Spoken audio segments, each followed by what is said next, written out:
नमस्कार दोस्तों, BBr classes में आप लोगों का हार्दिक स्वागत है। मैं विक्की चौधरी। देखिए क्या, जो हमने हिंदी का पाठ शुरू किया था और हिंदी का पाठ था रस, जिसका क्या भाग बन चुका है, जो आपके यानी कि मैंने अपलोड कर दिया था। जिन लोगों ने वो ना देखा हो तो भाई इस वीडियो को देखने के साथ साथ भाई उस भाग को इस वीडियो से पहले अवश्य देख ले। देखिए उसमें मैंने रस के जो आधार था यानी कि जो रस की भूमिका थी कि रस कितने प्रकार के हैं, रस की परिभाषाएं वगैरह और रस के कितने तत्व होते हैं, उनके बारे में मैंने बताया था। भाई थोड़ा सा गला खराब है तो थोड़ी सी आवाज हो सकता है कि दिक्कत हो, ठीक है, लेकिन भाई ज्यादा नहीं होगी, ये भी है। देखिए तो शुरू करते हैं। भाई क्या भाग 2 है यानी कि क्लास नंबर 2 है, जिसमें के रस के पहली में भाग पढ़े थे कि कितने भेद है कितने नहीं है, और दूसरी में क्या पढ़ा था आज क्या कि श्रृंगार रस पढ़ना है आपको।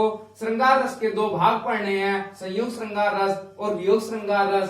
और दूसरा पढ़ना है आपको कौन सा, हास्य रस, और तीसरा पढ़ना है कौन सा, रौद्र रस। देखिए मैं आप लोगों को एक बात बता दूं कि इस वीडियो को देखने के बाद में आप लोगों को खुद फील होगा, यानी कि आप लोग खुद महसूस करेंगे कि बोले इसे जितना समय हमने इस वीडियो को दिया है कि वो बेकार नहीं गया या उसमें कुछ हमें समझ में नहीं आया। तो भाई इसलिए ये वीडियो आप लोगों के लिए बहुत ही महत्वपूर्ण होने वाली है, इसलिए वीडियो के अंत तक अवश्य बने रहें। ठीक, तो भाई शुरू करते देखें। पहला था हमारा क्या, श्रृंगार रस। तो भाई श्रृंगार रस का जो स्थायी भाव था वो क्या था हमारा, रति या क्या था, प्रेम। अब रति था या क्या था, प्रेम। देखिए अब कोई भी व्यक्ति था है, देखिए श्रृंगार रस की परिभाषा की बात करें तो श्रृंगार रस होता है जब कोई व्यक्ति किसी दूसरे को, मैं बिल्कुल एक आधार बता रहा हूं भाई, परिभाषा अगर जो क्या लाइन से लिखवाऊंगा तो भाई बहुत समय लग जाएगा। ठीक, तो भाई श्रृंगार रस में क्या होगा कि देखिए अब मैं आप लोगों के लिए यहां बता देता हूं, चाहे तो वो एक कोई नायक हो या क्या हो, नायिका, या तो एक नायक हो सकता है, एक कौन हो सकती है, नायिका। अब नायक या नायिका के मिलने के या बिछुड़ने के जो भाव व्यक्त करते हैं या उन पर जो कविताएं या पंक्तियां लिखी जाती हैं वही क्या कहलाता है, श्रृंगार रस कहलाता है। अब इस पर बात करें तो देखिए अब एक तो कौन सा होता है हमारा, संयोग श्रृंगार रस, दूसरा होता है हमारा वियोग श्रृंगार रस।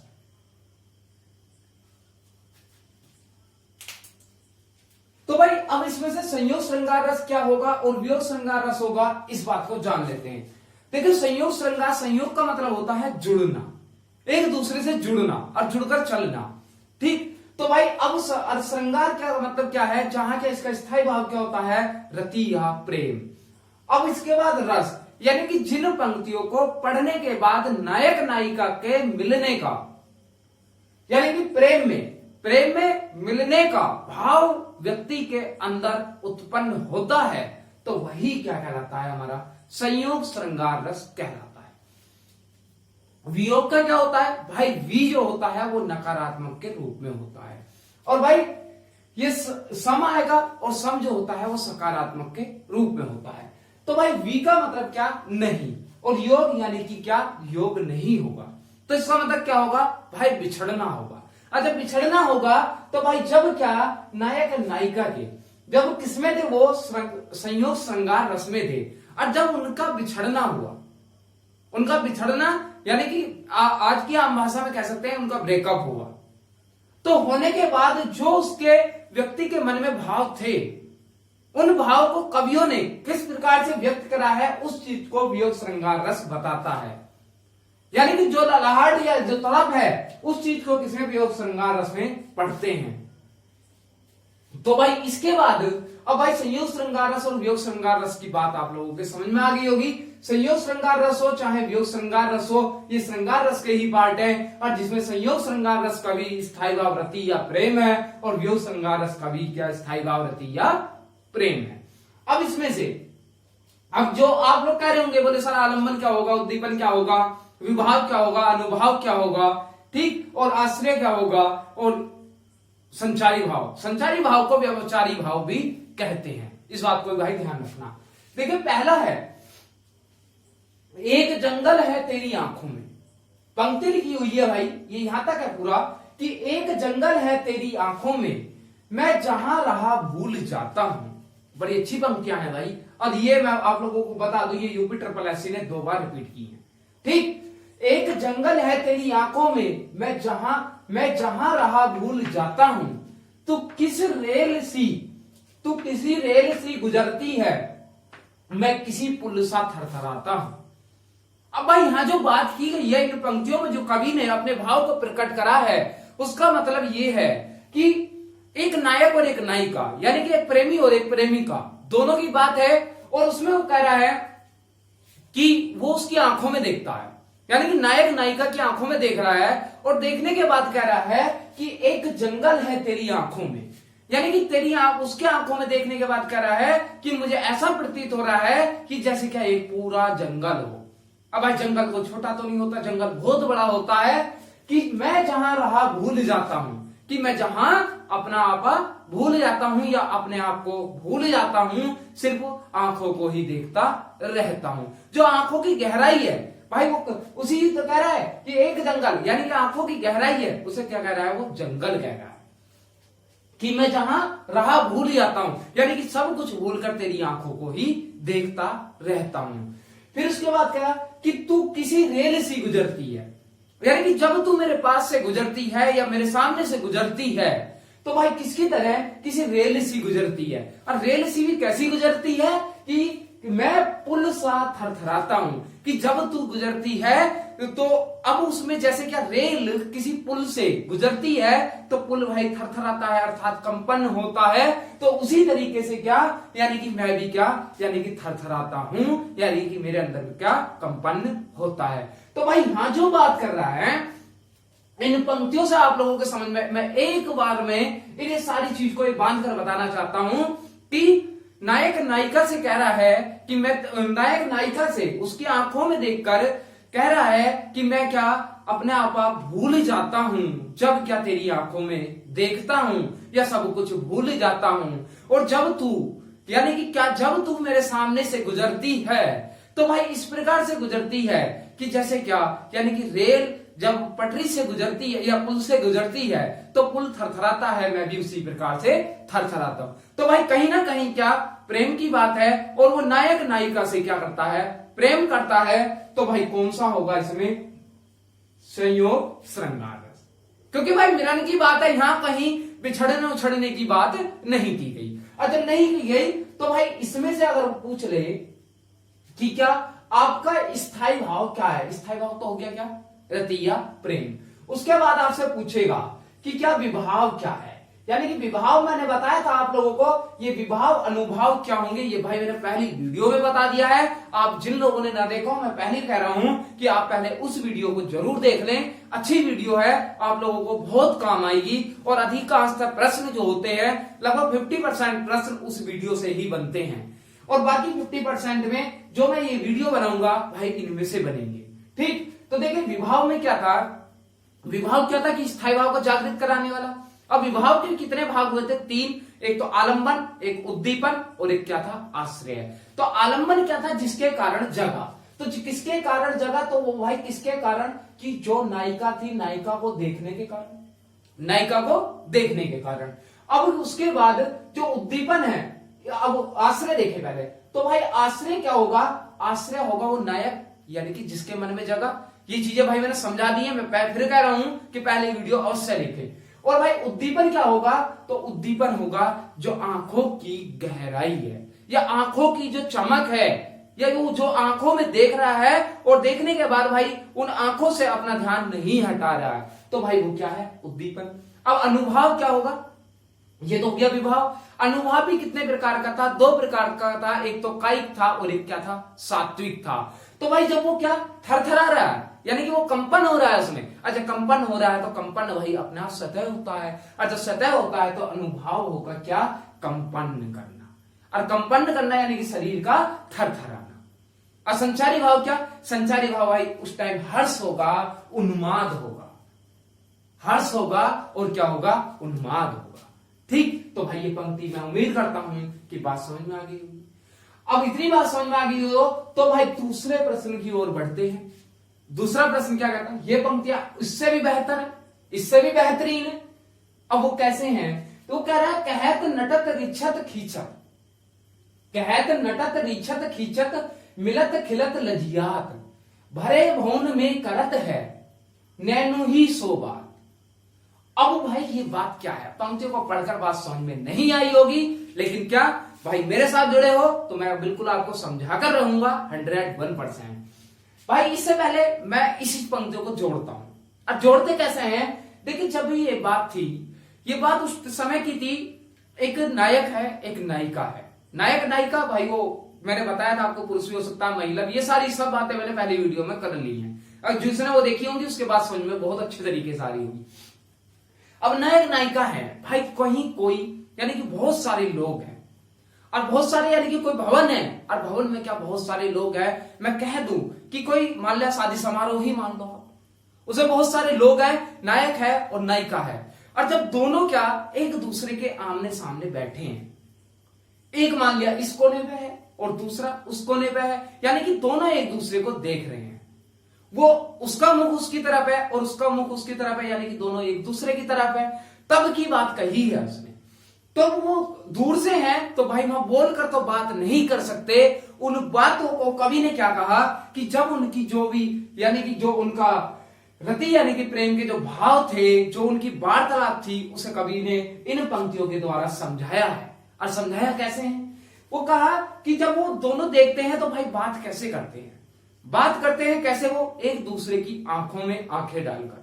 अब आंखों में आंखें डालकर क्या कि कहा कि उसने यानी कि नायक ने नायिका की आंखों में आंखें डालकर कहा, यानी कि अपना प्रेम का जो भाव था उस भाव को बताया नटत, यानी कि नायिका ने क्या कर दिया, नटत का मतलब नहीं, मना कर दिया।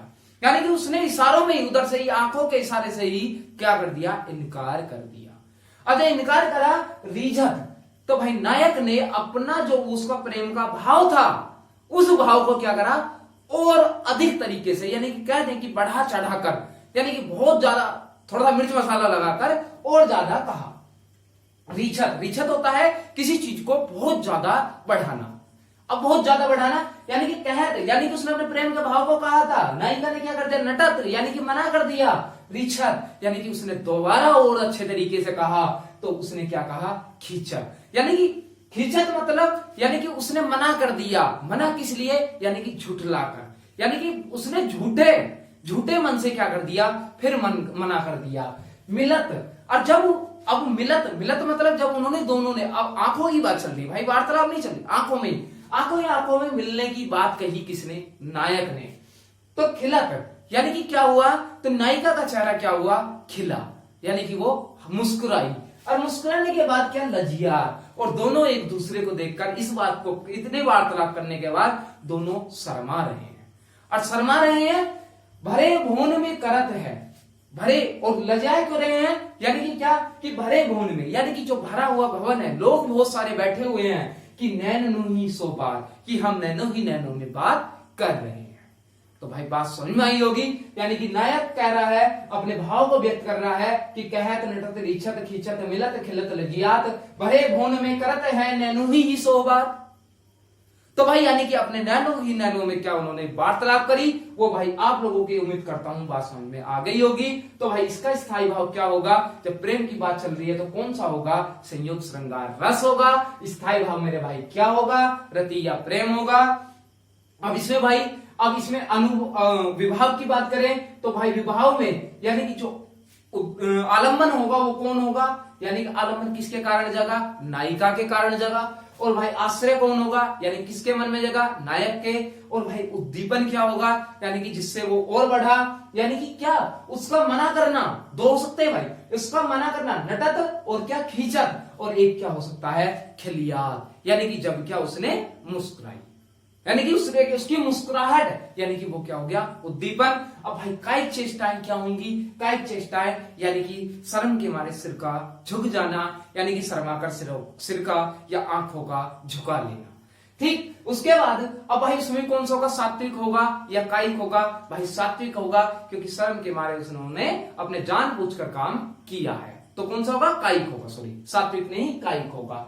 और भाई इसमें जो संचारी या व्यवचारी भाव होंगे, भाई हर्ष होगा और उन्माद होगा।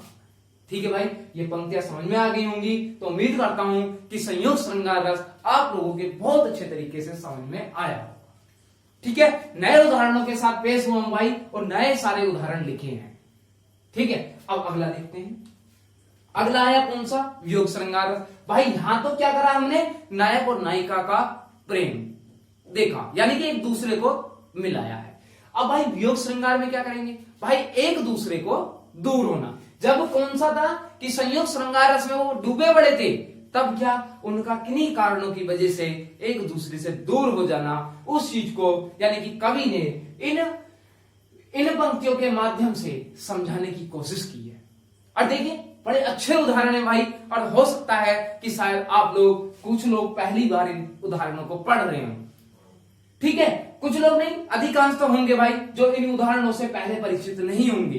तो भाई ये जो उदाहरण लिए हैं मैंने, तो ये उदाहरण जो लिए हैं तो भाई किसके हैं, वो ये उदाहरण यूपीपीसीएस की परीक्षा में आए हुए उदाहरण थे, और एक ये उदाहरण इंटरव्यू में पूछा गया उदाहरण था। भाई बहुत परिश्रम करने के बाद ये दो उदाहरण मुझे बहुत नए मिले, तो मुझे बहुत अच्छे लगे, और इनका अर्थ इनसे भी लाजवाब, बहुत ही लाजवाब अर्थ है। और जब लाजवाब अर्थ है तो भाई क्यों ना आप लोगों के साथ शेयर किया जाए, इसीलिए भाई मैंने ये लिखे। देखें, तर सरसी ऊपर गिरी कजल जल छिड़काए, यानी कि तर सरसी, तर सॉरी झर है, सॉरी सर नहीं है, ये क्या है, झर।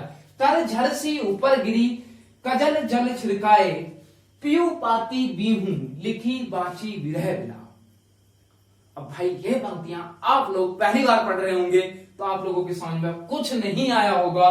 तो भाई विलाप से आप लोग तो एक तुक्का लगा सकते हैं कि साथ क्या है, वियोग श्रृंगार रस है, वरना तो मेरे भाई जल्दी से इसका अर्थ नहीं निकाल पा रहे होंगे, लेकिन आप निकालेंगे, अभी निकालेंगे।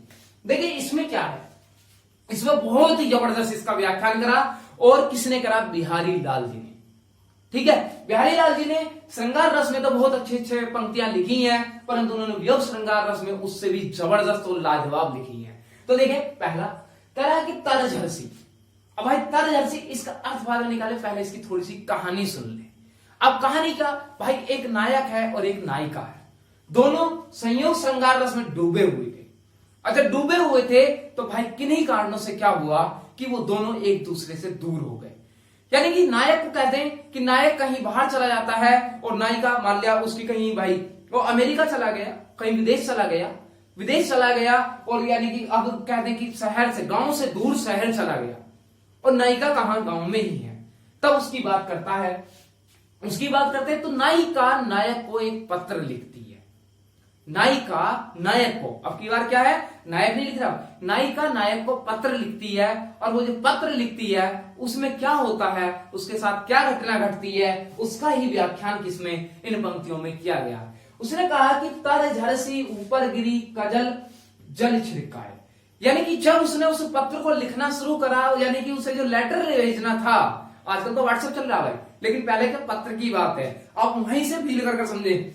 यानी कि जब वो नायक दूर था और नायिका ने पत्र लिखना शुरू किया, तो शुरू करते समय क्या हुआ कि तर झरसी ऊपर गिरी कजल जल छिड़काए, यानी कि जब उसने पत्र लिखना, कलम से पत्र लिखना शुरू किया, तो मेरे भाई उसके क्या, जो नायिका थी, नायिका के आंसू उस यानी कि पत्र पर गिर गए, लेकिन उसके आंसू क्या थे, इतने गर्म थे कि क्या वो तो पत्र पर गिरकर सूख गए, परंतु जो उसकी आंखों में काजल था, यानी कि कजल जल छिड़काए, यानी कि कजल ऊपर गिरी कजल जल छिड़काए, यानी कि जो काजल था, जो भाई आंसू के साथ निकला, तो उसकी जो छींटे थी वो भाई क्या उस पत्र पर गिर गई। और जब गिर गई तो पीयू पाती बिहू लखी बाची विरह विलाप, तो भाई उसने क्या करा, और यानी कि अपना उसका विलाप था, विरह था, विलाप था, उसके कारण वो लिख ना पाई। तो नायिका ने क्या करा कि बिना लिखे उस पत्र को पोस्ट कर दिया, और पोस्ट करने के बाद जो नायक है, नायक भी बहुत बढ़िया व्यक्ति लगा कि नायक ने क्या कि बिना लिखे उस काजल के, यानी कि जो काजल छिड़का था, जो आंसू के साथ जो पत्र था, पत्र पर छिड़का गया था, उसी से उसके सारे भाव को समझ लेता है। तो यानी कि क्या विरह विलाप में लिख रही है नायिका, तो भाई कौन सा होगा कि दोनों एक दूसरे से दूर हैं, तो मेरे भाई कौन सा, वियोग श्रृंगार रस है। बात समझ में आई होगी जरूर। अब इसमें भाई स्थायी भाव पूछ ले, दोबारा रिपीट करना अगर तो जिन लोगों को समझ में आया हो, एक बिल्कुल एक पंक्ति में जोड़कर बता दूं कि नायिका जब नायक को पत्र लिखती है तो भाई उसके प्रेम में इतनी भावुक हो जाती है कि वो अपने कलम से लिखते समय कि उसके आंसू टपक रहे हैं और वो आंसू उस पत्र पर गिर जाते हैं, तो वो कागज जो है वो कागज भीग जाता है, तो उन आंसुओं के साथ जो काजल की जो छींटे हैं वो उस पत्र पर गिर जाती हैं, तो वो कुछ नहीं लिख पाती, तो वो उस पत्र को वैसे ही उस नायक को पोस्ट कर देती है या भेज देती है, तो नायक उसे पढ़कर उसके सारे भाव को समझने की कोशिश करता है या समझ जाता है। तो भाई इसमें कौन सा स्थायी भाव क्या होगा? रति या प्रेम, क्योंकि भाई प्रेम की बात चल रही है। अब इसमें क्या आलम्बन कौन होगा? आलम्बन होगा भाई कौन, किसके कारण जग रहा है? नायक के। अच्छा, नायक के कारण, क्योंकि नायक बाहर है मेरे भाई। अब का आश्रय कौन होगा? भाई जो लिख रहा है, जिसके मन में ये भाव चल रहे हैं, कौन है भाई? नायिका है। आलम्बन क्या होगा? सॉरी, उद्दीपन जिससे और ज्यादा बढ़ा, तो और ज्यादा बढ़ा तो यानी कि उसकी बातें ध्यान करके, यानी कि क्या जो आंसू टपक रहे हैं, जो काजल की छींटे लगे हैं, वो क्या हो गया भाई? उद्दीपन।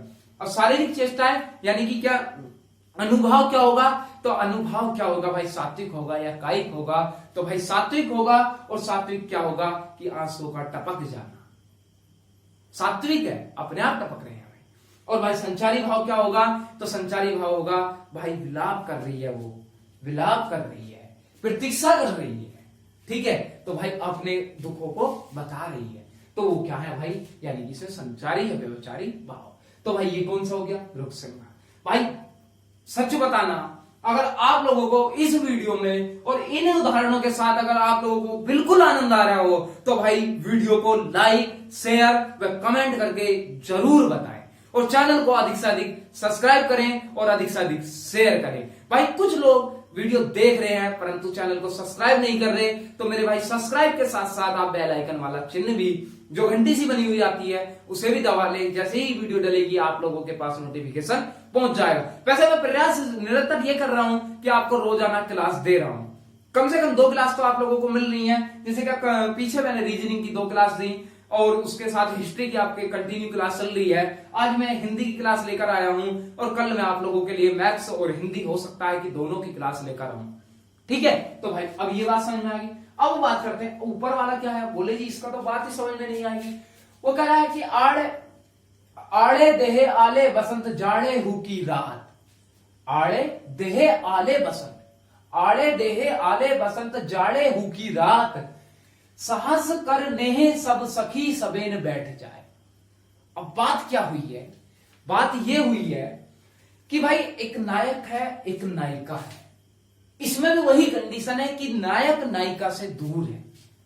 अब जब दूर है तो भाई उसके प्रेम में, यानी कि जो उनके बीच में जो दूरियां हुई, उसके विरह विलाप में वो इतनी ज्यादा तप रही है, यानी कि इतनी ज्यादा तप रही है कि क्या उसे जितनी उसका तप रही है या अपना विलाप कर रही है, उसके बारे में ही कवि ने व्याख्यान करा है कि आड़े देहे आले बसंत, यानी कि उसकी देहे, यानी कि उसका जो तेज है, यानी कि जो उसका भाव है, वो भाई इतना देहे, यानी कि इतना तेज, यानी कि इतनी तप रही है कि आले बसंत जाड़े हुई रात, यानी कि जाड़े की रात है, परंतु क्या जो उसकी सखियां हैं, जो उसकी सहेलियां हैं, वो कह रही साहस करने ही, यानी कि वो साहस करती हैं कि उसके पास जा सके, उससे बात कर सकें, क्योंकि भाई वो बहुत ज्यादा गुस्से में है, बहुत ज्यादा क्रोधित है, बहुत ज्यादा विलाप कर रही है, बहुत ज्यादा उसके तेज है। तो भाई उसके कारण क्या उसकी सहेलियां डरी हुई हैं कि उसके पास ना जाएं।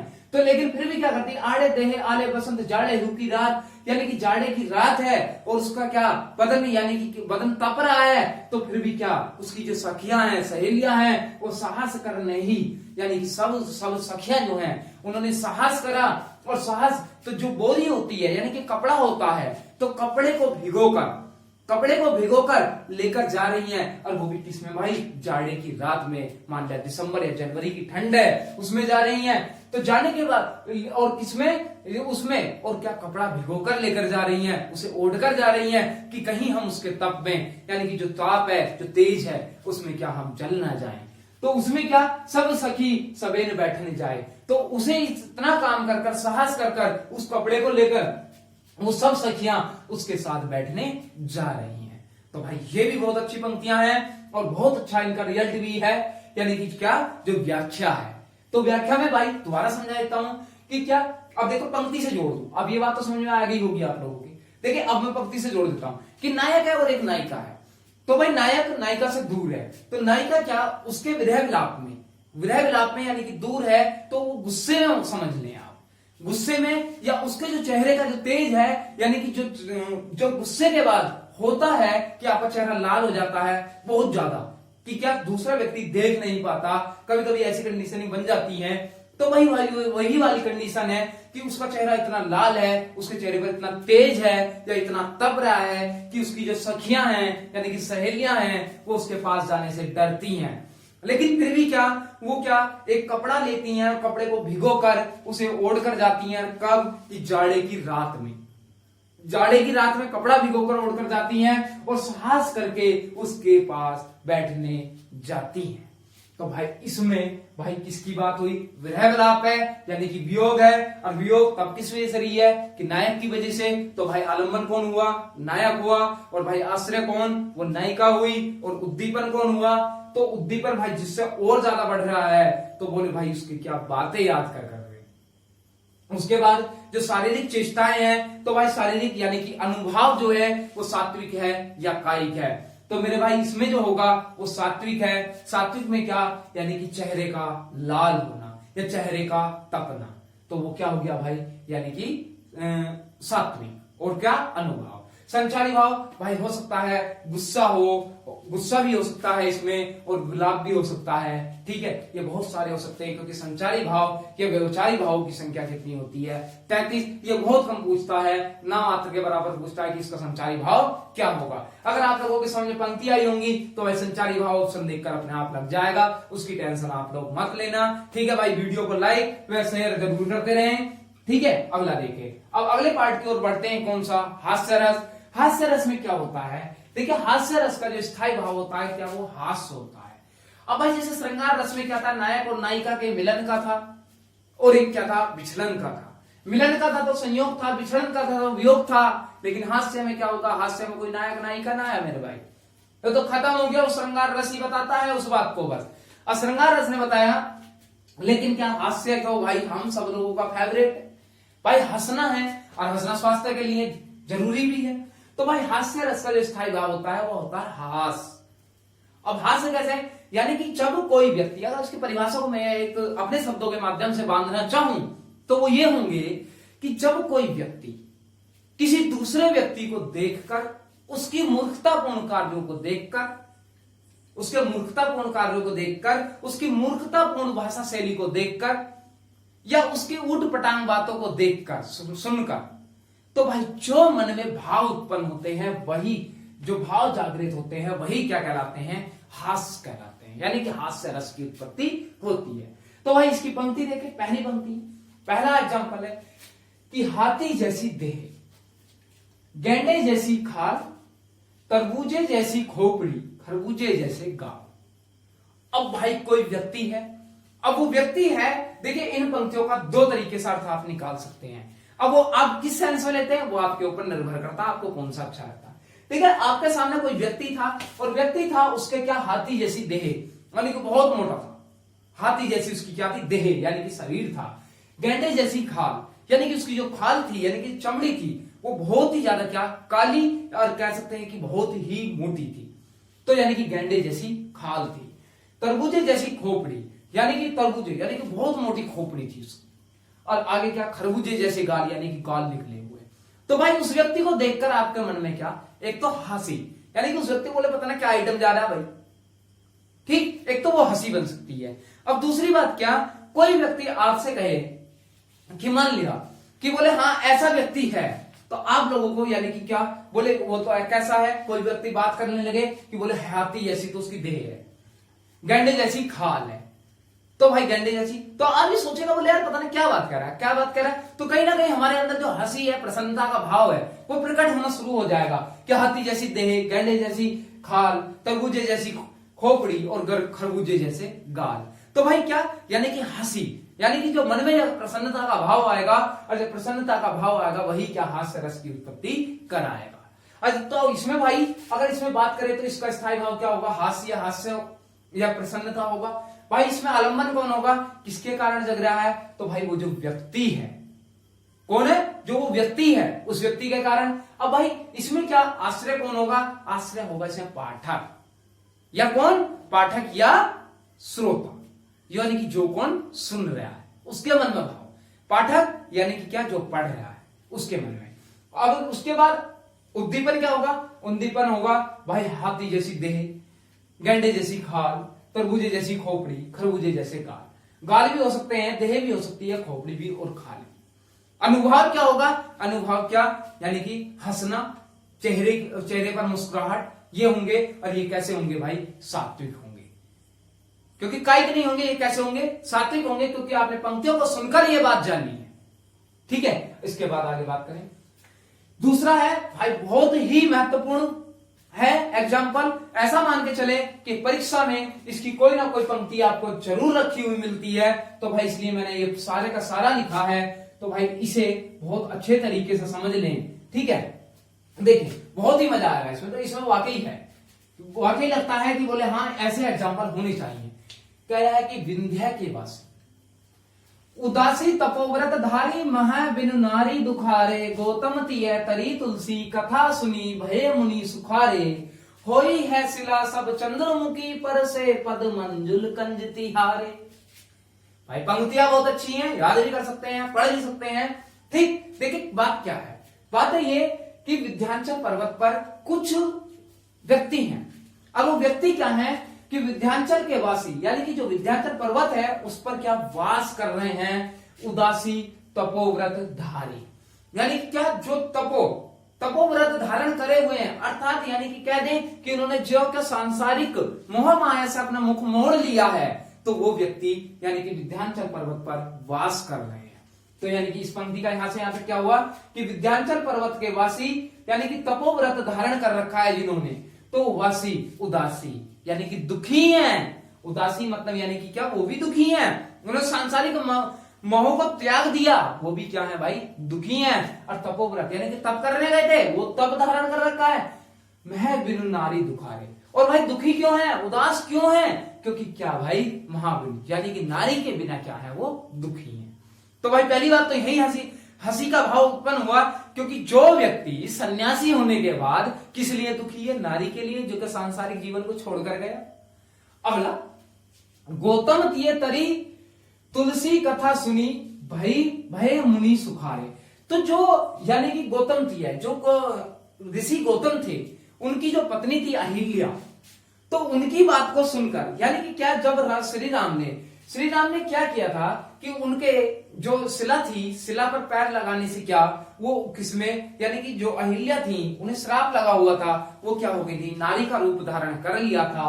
तो नारी का, तो भाई ये उल्टा ले गए, ये उल्टा क्या ले गए कि क्या, ये क्या, नारी के बिना तो दुखी थे, उन्होंने कहा गौतम तिय तरी तुलसी, कथा सुनी भय मुनि सुखारे, यानी कि क्या, तुलसी के द्वारा जो कथा थी वो सुनाई जा रही थी कि गौतम तिय यानी कि गौतम की पत्नी अहिल्या की कथा सुनकर यानी कि सारे के सारे मुनि क्या हो गए, खुश हो गए। अब वो खुश क्यों हुए, क्योंकि क्या, होई है शिला सब चंद्रमुखी, यानी कि सारे की सारी जितनी शिला थी वो सब की सब क्या हो गई, चंद्रमुखी यानी कि सुंदर स्त्रियां बन गई, क्योंकि परसे पद मंजुल कंज तिहारे, यानी कि रघुनाथ यानी कि जो श्री राम है उनके पद क्या, क्योंकि उन्हें वनवास हो चुका है और वो वनों में घूम रहे हैं, तो वो विंध्याचल पर्वत पर आएंगे, और तो जो जितनी यहाँ शिलाएं हैं यानी कि पत्थर की शिलाएं हैं, वो सभी की यानी कि एक चंद्रमुखी स्त्री यानी कि सुंदर स्त्रियां बन जाएंगी। तो भाई कितनी अच्छी पंक्तियां हैं, और कितने तखड़े वाले ये तपोव्रत धारी हैं, ये भी आपने देख लिया। जो व्यक्ति तपोव्रत धारण करने वाले थे वो कितने अच्छे निकले, ठीक, यानी कि तपोव्रत धारी थे, और क्या, दुखी थे, किसके लिए, नारी के लिए।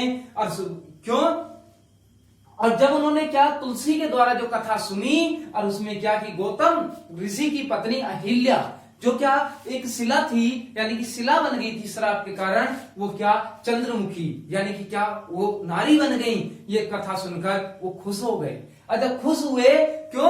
क्योंकि क्या हुई है शिला सब चंद्रमुखी, यानी कि सारी की सारी शिलाएं जितनी भी पर्वत पर हैं अब क्या श्री राम आ गए हैं, जहां जहां उनके पैर पड़ेंगे वो सब क्या चंद्रमुखी स्त्रियां बन जाएंगी। ठीक है, तो मेरे भाई इसमें क्या, अब इसमें आलम्बन पूछे तो आलम्बन कौन होगा, किसके कारण जग रहा है? स्थायी भाव, स्थायी भाव जग रहा है भाई, यानी कि शिलाओं का क्या होना चाहिए, यानी किसके कारण? जो ये उदासी यानी कि तपोव्रतधारी के कारण। क्योंकि भाई हंसी तो उन पर ही आई, हंसी तो बाकी बात तो सत्य है, लेकिन क्या हंसी किन पर आई? तपोव्रतधारी, यानी कि जो का भाई संन्यास लेकर गए हुए थे। अगला भाई आश्रय कौन हुआ? आश्रय यानी कि हम, पाठक यानी कि श्रोता, जो पढ़ रहा है या जो सुन रहा है।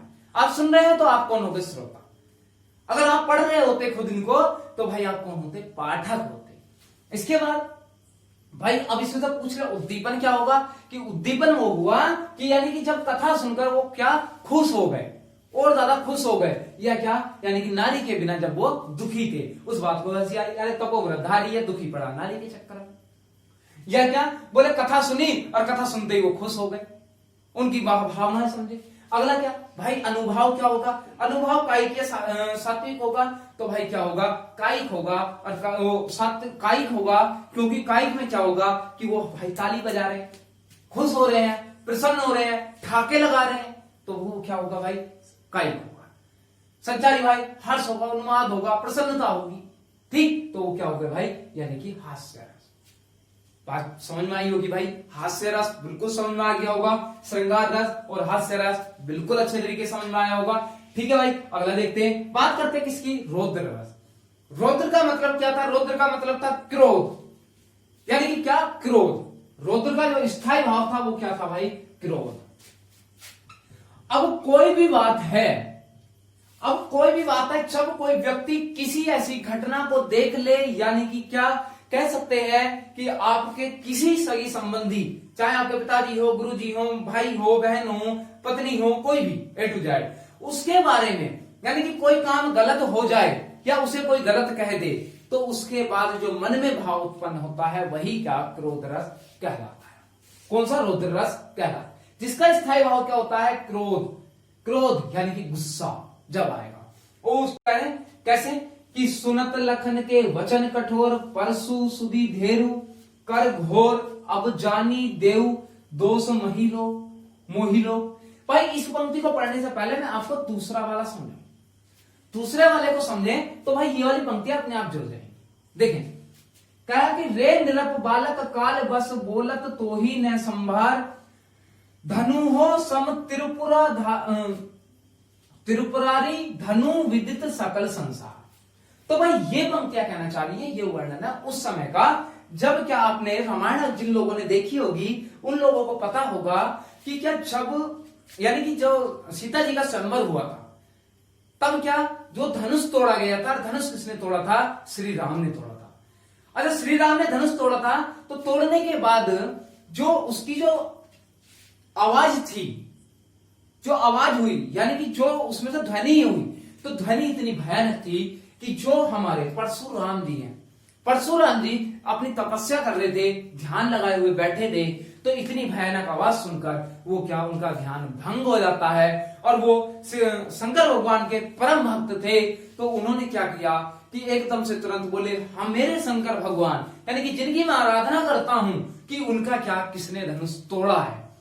तो इस बात को सुनकर वो एकदम से दौड़े चले आते हैं, और जब क्या जहां स्वयंवर रच रहा था वहां सभा में पहुंचते हैं, तो भाई पहुंचने के बाद क्या बात होती है, तो जब बात होती है तो वो गुस्सा करते हैं, तब क्या वो कह रहे हैं कि लक्ष्मण जी भी वहां गुस्सा करते हैं, तो लक्ष्मण जी से यानी कि जो उन्हें बहुत उकसाने वाली बातें कही, तो कहने के बाद कि आप कौन हो, कैसे, कहां से, ठीक, तो उन्होंने कहा, तो परशुराम जी अपना गुस्से में कह रहे हैं, हे निरप बालक, यानी कि हे मूर्ख बालक, काल बस, यानी कि तू समय यानी कि काल के बस में बोल रहा है, क्या बोलत तो ही न संभाल, तुझे बोलने की सूद नहीं है, यानी कि तुझे बोलने के यानी कि तरीका नहीं पता, तुझे बोलने के गुण नहीं है, तू क्या हे मूर्ख बालक, तू बस काल के बस में बोल रहा है, बोलत तो ही न संभाल, यानी कि तुझसे बोलना नहीं आता, कि धनुहो सम त्रिपुरारी धनु विद्युत सकल संसार, क्या तुम्हें पता है कि जो तुमने धनुष तोड़ा है त्रिपुरा धनु मतलब यानी कि शंकर भगवान जी का तोड़ा है, जो क्या संसार के सकल संसार यानी कि सकल संसार यानी कि पूरे संसार के धनुषों से क्या है, अलग है। क्योंकि लक्ष्मण जी ने यहाँ बात ये कही थी कि हमने तो ऐसे ना जाने कितने धनुष तोड़े हैं और हम तो तोड़ते ही रहते हैं। तो उन्होंने कहा कि जो तुमने धनुष तोड़ा है वो धनुष क्या यानी कि शंकर भगवान का है, कोई मामूली धनुष नहीं था, यानी कि सकल संसार यानी कि संसार के बाकी धनुषों की तरह नहीं था। तो परशुराम जी अपना गुस्सा झलका रहे हैं। तो गुस्सा झलकाने के बाद तो भाई क्या लक्ष्मण जी और ज्यादा वार्तालाप करने लगते हैं, और ज्यादा उन्हें उकसा देते हैं और चिड़चिड़ी बातें कहते हैं, बिल्कुल एकदम से बोले लो था सा थामो कड़वी कड़वी। तो तब क्या, तब परशुराम जी फिर अपना गुस्सा व्याख्यान करते हैं, कहते हैं सुनत लखन के वचन कठोर, यानी कि क्या लक्ष्मण जी के कठिन यानी कि कठिन कठोर वचन सुनकर कहते हैं परशु सुधारे धेरु कर घोर। यानी कि भाई ये पंक्तियां थी स्पेस थोड़ा था तो मैंने इसलिए ऐसे जोड़ दिया, यहां से नेक्स्ट पंक्तियां शुरू होती, ठीक है, मैंने स्टार बना दिया था इसलिए कि यानी कि सुनत लखन के वचन कठोर, यानी कि परशुराम जी ने यानी कि लखन यानी कि लक्ष्मण के वचन सुनकर, कठोर वचन सुनकर परशु सुधरी धेरु कर घोर, यानी कि जो उनका परशु जो है उनके पास जो गणासा सा है उसे परशु बोलते हैं भाई, उसे क्या निकाल लेते हैं, और निकालने के बाद यानी कि कर घोर और यानी कि घोर करने के लिए यानी कि बहुत ज्यादा गुस्से में अब जानी देव दोष मोही लोग, यानी कि कहते हैं कि चाहे अब मुझे सब लोग दोष दें कि क्या कटुत्ववादी बालक बद जोगो, यानी कि ये जो कटुत्ववादी यानी कि क्या जो ये बालक है मूर्ख बालक है यानी कि कटुवादी है बालक, तो इसका वध जोगू यानी कि मैं अब इसका वध ये वध करने योग्य है या मैं इसका वध कर रहूंगा। तो भाई यहाँ गुस्से की बात कर रहे हैं, तो गुस्से की बात कर रहे हैं तो भाई कौन सा रस जागृत हुआ, तो भाई रौद्र रस जागृत हुआ। अब इसमें बात करें तो भाई इसमें बात करने के बाद देखिए दोनों में बात की, तो दोनों में पहले वाले में जो हमारा आलम्बन होगा वो आलम्बन किसके कारण जग रहा है, यानी कि क्रोध किसके कारण जगा, तो भाई लखन यानी कि लक्ष्मण जी की बातों के कारण। और भाई आश्रय कौन हुए, परशुराम जी, क्योंकि भाई उन्हें गुस्सा आया। उद्दीपन क्या हुआ, यानी कि जो कठोर वचन यानी कि कड़वी कड़वी बातें कही हैं उसके कारण। अब भाई इसमें जो हमारा विभाव होगा वो सॉरी अनुभव होगा, अनुभव सात्विक होगा या काई, तो भाई क्या होगा, सात्विक होगा कि शरीर का थरथराना, शरीर का कांपना यानी कि गुस्से में बहुत ज्यादा कांप रहे हैं, ठीक। उसके बाद संचारी भाव भाई बहुत सारे हो सकते हैं, कोई दिक्कत नहीं है। अगला देखें रे, इसमें कौन सा होगा, हे निरप बालक काल बस बोलत तो ही न संवाद, तो भाई किसके कारण जग रहा है, इसमें भी कौन होंगे, आलम्बन लक्ष्मण जी होंगे, और भाई इसमें आश्रय कौन होगा, आश्रय मेरे भाई परशुराम जी होंगे। और भाई उद्दीपन क्या होगा, उद्दीपन भाई यानी कि जो वो बोलत तो ही न संवाद, यानी कि जो वो बातें कर रहे हैं। अगले अब इसमें क्या किसके कारण और ज्यादा जागृत हुआ, जब उन्होंने ये बात कही किसके कारण कि क्या ये शंकर भगवान जी का क्या है धनुष है, तो भाई इसमें अनुभव भी क्या होंगे, सात्विक होंगे, अपने आप होंगे, जितनी वो वार्तालाप होगी। तो भाई इस प्रकार से आपके रौद्र रस तक कंप्लीट हो गए हैं। देखिए अब आपके बचे हैं कितने, 11 में से 3 गए, तो मेरे भाई कितने बचेंगे, 8 बचेंगे। अरे भाई मैथ पढ़ा रहे हैं हम, ठीक है, तो कितने बचेंगे, 8 बचेंगे। तो भाई 8 रस हैं, 8 रस के लिए आपको 2 वीडियो और मिलेंगी, क्योंकि 4-4 करके मैं उन्हें क्लियर कराऊंगा, ठीक है। तो भाई उम्मीद करता हूं बहुत बेहतरीन तरीके से समझ में आया होगा। हालांकि मैंने श्रृंगार रस पिछले चैनल पर पढ़ा चुका था, लेकिन हो सकता है कि मैंने अब की बार प्रयास और ज्यादा किया है कि नए तो मैंने आपको उदाहरण लिए हैं और बहुत ही यानी कि उससे भी अच्छे तरीके से पढ़ाने की कोशिश की है। तो मेरे भाई चैनल को सब्सक्राइब करते रहें, अधिक से अधिक शेयर करें, और भाई कमेंट बॉक्स में वीडियो के बारे में थोड़ा बहुत जरूर लिखा करें, और वीडियो को लाइक अवश्य कर दिया करें, ठीक है भाई। मिलते हैं, आप लोगों का बहुत बहुत धन्यवाद। देखिए एक बात और मैं आप लोगों को बता दूं कि आप लोगों को यानी कि वीडियो बिल्कुल सुबह ही मिल जाती है, क्योंकि मैं रात को अपलोड कर रहा हूँ, रात को अपलोड करता हूं, तो हिस्ट्री की वीडियो तो मैं दिन में ही अपलोड कर देता हूं, लेकिन क्या भाई थोड़ी काम की व्यस्तता के कारण लगभग अभी शायद 11 बज गए होंगे, तो मैं 11 बजे वीडियो बना रहा हूं, रात होगी भाई, ठीक है। तो भाई अब इसे कटिंग वटिंग करने के बाद में जो अपलोड करते हैं तो अपलोड की जाएगी, तो भाई आपको बिल्कुल सुबह ही उसे देख लिया करें, ठीक है। वीडियो निरंतर मिलेंगी, जिस दिन नहीं मिलेगी आपको एक वीडियो डाल दूंगा कि आज वीडियो नहीं मिल पाएंगी, ठीक है भाई। मिलते हैं, धन्यवाद।